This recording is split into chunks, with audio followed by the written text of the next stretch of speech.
Welcome back friends in second and last part of standard deviation, variance and coefficient of variation.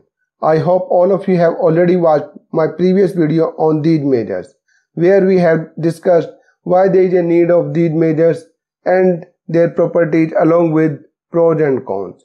In this video, we will learn calculation of standard deviation, variance and coefficient of variation in different kind of data set. Let's start with a simple example, where Mr. X has to measure the plant height of species A and species B, and we have to find out which of these species have more consistent plant height. To find out, we need to calculate the following measures.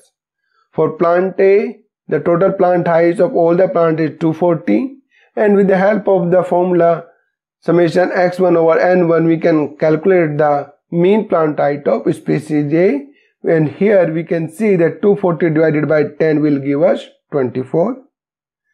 Similarly, for plant species B, summation x2 is 100 and the total number of plant is also 10.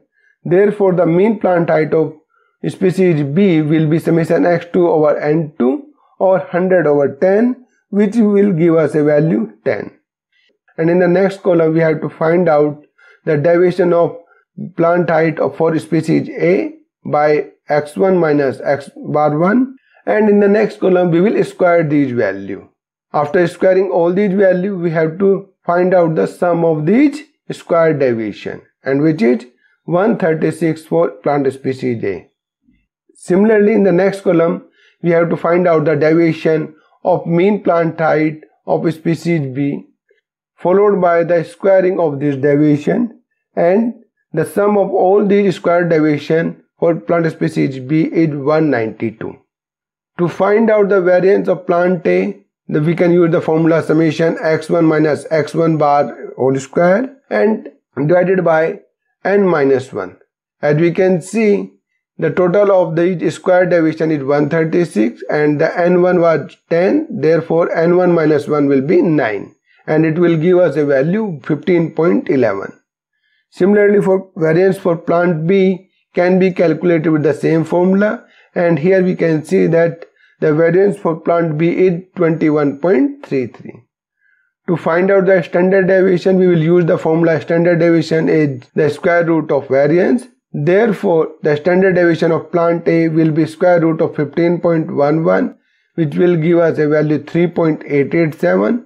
And standard deviation of plant B will be square root of 21.33, which will give us a value 4.619. To find out the consistency of plant height, we need to calculate the coefficient of variation. And the formula for that coefficient of variation is standard deviation divided by mean multiplied by 100.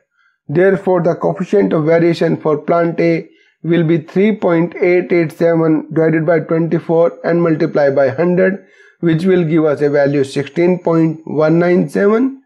Similarly, coefficient of plant B will be 4.619 divided by 10 multiplied by 100, and it will give us a value 46.19.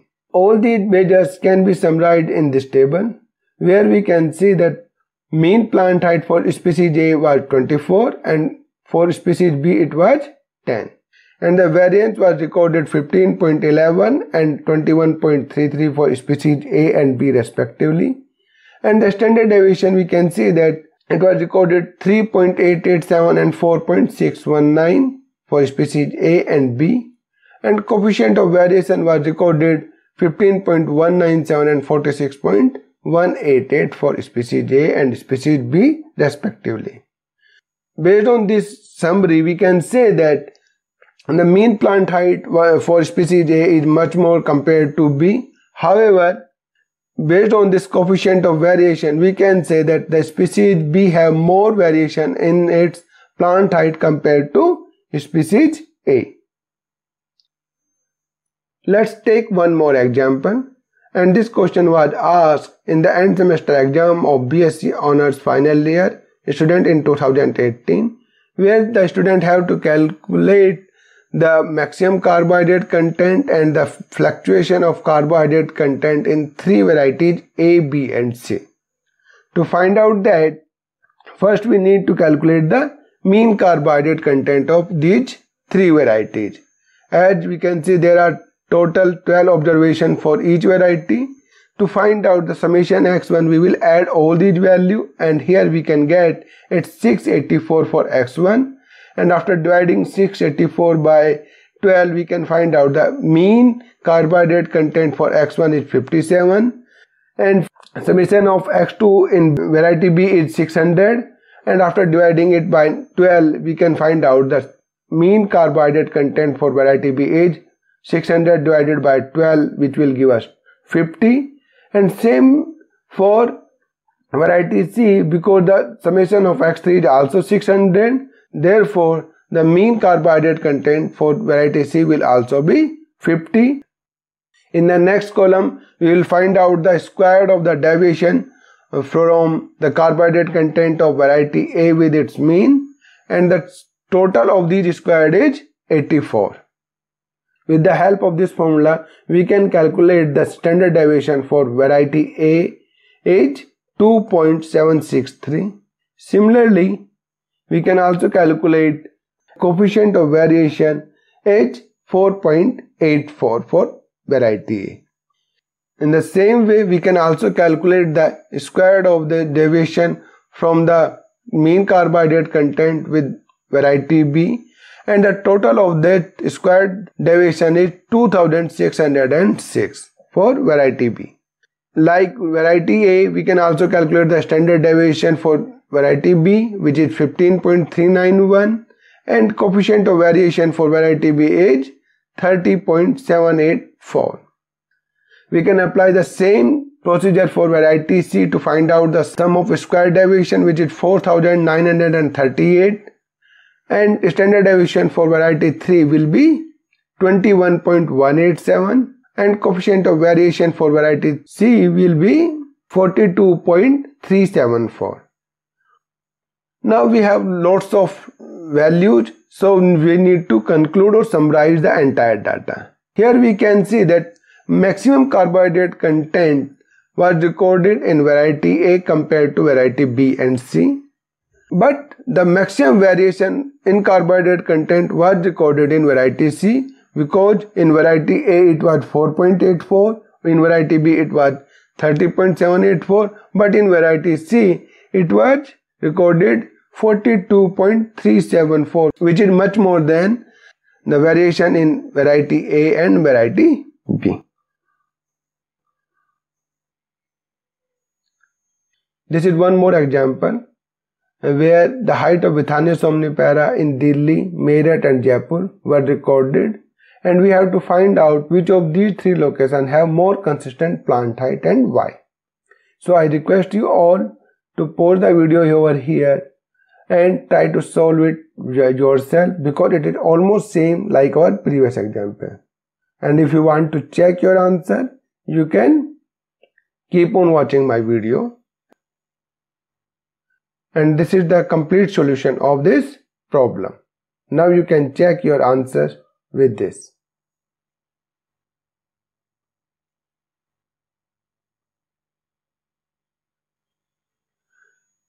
This is one more example where you have to calculate the standard deviation and mean deviation of the given data. And it is one of the simplest example, and you can easily calculate that mean deviation for this data set will be 7.25 and the standard deviation will be 8.5815.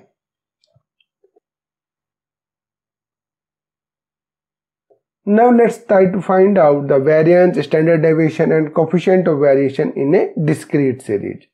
For computation of the variance, standard deviation and coefficient of variation in a discrete series, first we have to calculate mean value and then the value of the deviation from mean from individual variable. Each of those resulting value is then squared and multiplied by their respective frequencies. Variance, standard deviation and coefficient of variation in a discrete series can be calculated by following formula. These formulas are mainly for sample variance, sample standard deviation and sample coefficient of variation. If we want to calculate the variance, standard deviation and coefficient of variation, we have to replace x bar by mu and summation f minus 1 by total number of observation or capital N. Let's try to understand it with this example, where in a class 2 students scored 0 mark, 1 student scored 1 mark, 5 students scored 2 marks, 6 students scored 3 marks, 9 students scored 4 marks and 7 students scored 5 marks in an assignment. We have to estimate the variance, standard deviation and coefficient of variation of their marks. So the first thing, we need to find out the total number of students, and that is 30. And then we have to find out the fx value by multiplying the marks with the number of students, and the total of fx is 100. Therefore, we can calculate the mean marks for all the students will be summation fx divided by summation f, and which will give us a value 3.333. In the next column, we will find out the deviation of their marks from this mean value, and in the next column, we will square this deviation. Because this question is based on the discrete series, so we need to make one more column. We have to find out the product of frequency with this square deviation, and the total of this frequency and square deviation is 60.667. Now, with the help of this formula, we can calculate the variance for this data set will be 60.667 divided by 29, because summation f was 30. So summation f minus 1 will become 29. And the variance will be 2.092 for this data set. To find out the standard deviation, we will take out the square root of this variance, and we can calculate the value is 1.446. Whereas for coefficient of variation, we can calculate that 1.446 divided by its mean value, that is 3.333, and multiply it by 100, which will give us a value 43.39. Or we can summarize the entire result in this way, that mean marks for all the students is 3.333 with a variance of 2.092 and a standard deviation of 1.446 with a coefficient of variation of the percent deviation is 43.39. Now we will understand the calculation of variance, standard deviation and coefficient of variation in a continuous series.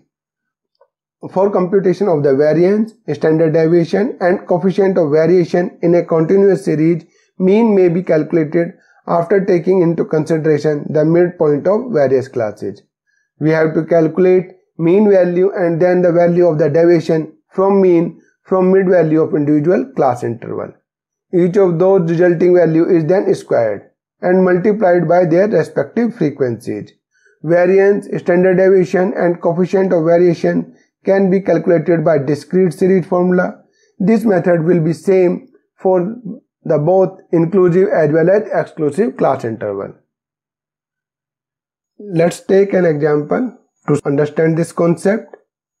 In a class of students, 9 students scored 50 to 60, 7 students scored 61 to 70, 9 students scored 71 to 85, 12 students scored 86 to 95, and 8 students scored 96 to 100 in the subject of mathematics.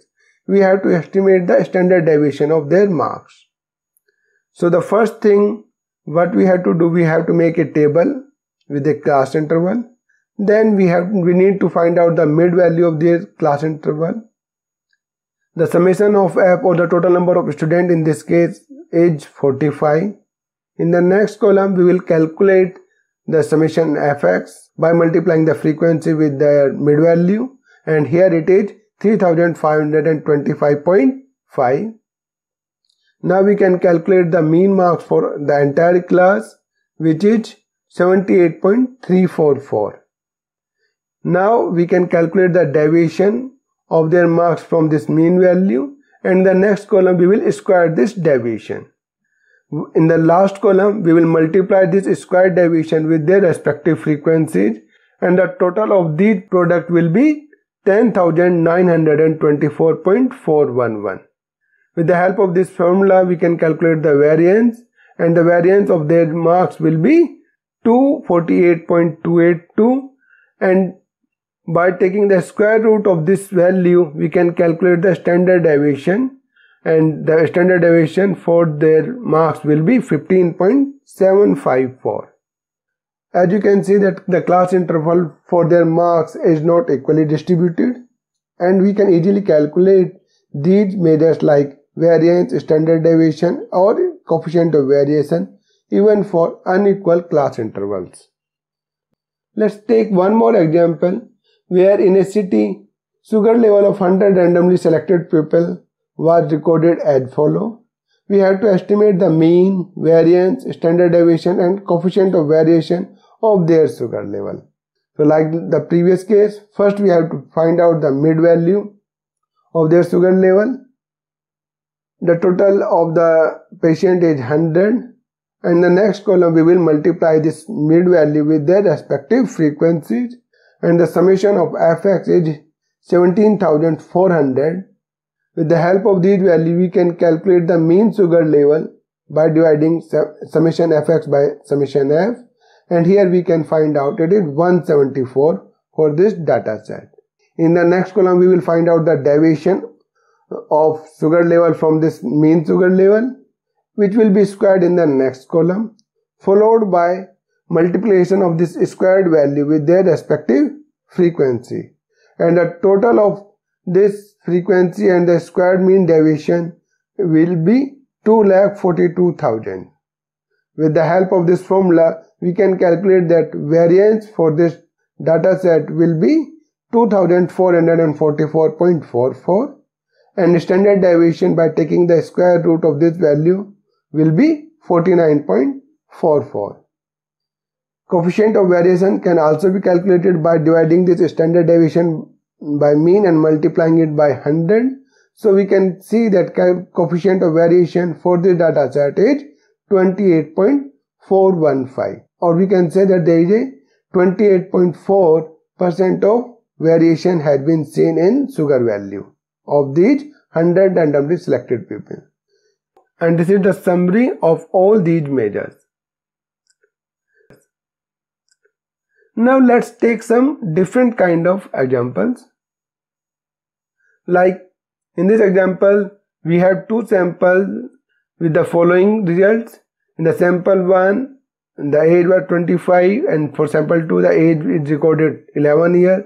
The mean weight was 145 and 80. Standard deviation was 10 pounds in both the samples, and we wish to know which is more variable, the weight of 25-year-old or the weight of 11-year-olds.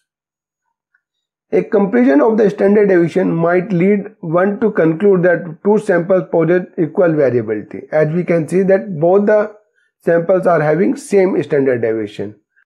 But if we compute the coefficient of variation, we will get to know exact variation in their mean weight. To find out the mean coefficient of variation for 25-year-old, we can calculate it, that is 6.9% variation is recorded for 25-year-old or the sample 1, and for 11-year-old it is 12.5%.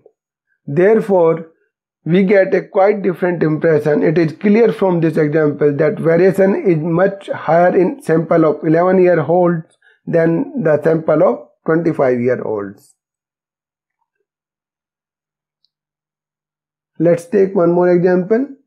From the following data set, we have to compute the mean height of community A and community B, where the coefficient of variation is given 5% and 4% for community A and community B respectively, and standard deviation of their height is 3.4 in both the communities.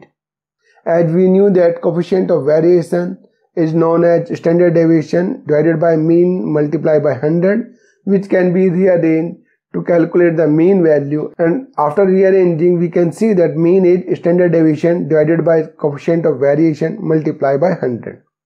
Therefore, the mean height of community A will be 3.4 multiplied by 100 divided by 5 will give us 68, and the mean height of community B will be 85. So the mean height is more in community B compared to community A. Let's take one more example. in the following normal distribution curve, if mu is 175 and sigma is 12.5, we have to set the area covered under 175 plus minus 12.5, 175 plus minus 25 and 150 to 187.5. So 175 plus minus 12.5 means distribution from 175 minus 12.5 to 175 plus 12.5, or we can say 175 plus minus 1 standard deviation. And here we can see that it can be shaded in this manner. And 175 plus minus 25 means distribution from 175 minus 25 to 175 plus 25, or we can say 175 plus minus 2 standard deviation, which will be look like this. And in the last, 150 to 187.5 means distribution from 175 minus 25 to 175 plus 12.5, or 175 minus 2 standard deviation to 175 plus 1 standard deviation, and which can be shaded in this manner. And so this was all about standard deviation, variance and coefficient of variation. With this I end this video on standard deviation, variance and coefficient of variation. Dear friends, in the next video we will discuss standard error and quartile deviation, which are also important measures of dispersion. Till then, like and share this video, press the bell icon to subscribe my channel. Jai Hind, bye bye.